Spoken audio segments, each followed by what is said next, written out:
वार्तांकन रोखठोक बातमी। सोलापूर शहरातील फौजदार चावडी पोलीस ठाण्याच्या डीबी पथकानं अत्यंत कौशल्यानं तपास करत केवळ 2 दिवसात चेन स्नॅचिंगचा गुन्हा उघडकीस आणलाय। या कारवाईत पोलिसांनी 2 विधी संघर्षग्रस्त बालकांना ताब्यात घेऊन त्यांच्याकडून 33 ग्रॅम सोन्याचे मणी मंगळसूत्र, गुन्ह्यात वापरलेली काळी पल्सर मोटरसायकल, 2 मोबाईल फोन असा एकूण 5,58,588 रुपये किमतीचा मुद्देमाल जप्त केलाय। दिनांक 7 एप्रिल 2026 रोजी सायंकाळी अवंतीनगर परिसरात 66 वर्षीय गृहिणी विजयालक्ष्मी सावळे आपल्या मैत्रिणींसोबत पायी चालत जात होत्या। यावेळी विना नंबर प्लेटच्या काळ्या रंगाच्या पल्सरवरून आलेल्या 2 अज्ञातांनी त्यांच्या गळ्यातील 33 ग्रॅम सोन्याचे मणी मंगळसूत्र जबरदस्तीने हिसकावून पोबारा केला होता। या घटनेमुळे परिसरात भीतीचे वातावरण निर्माण झाले होते।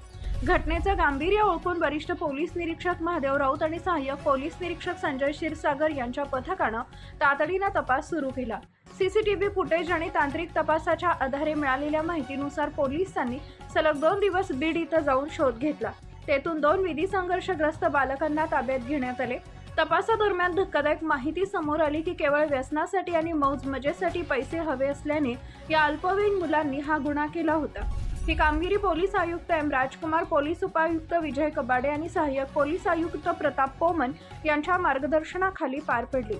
अवघ्या 2 दिवसात चोरीला गेलेला ऐवज परत मिळवून दिल्यानं फिर्यादी महिला आणि नागरिकांनी सोलापूर पोलिसांचे आभार मानले असून पोलिसांबद्दलचा विश्वास अधिक दृढ झालाय।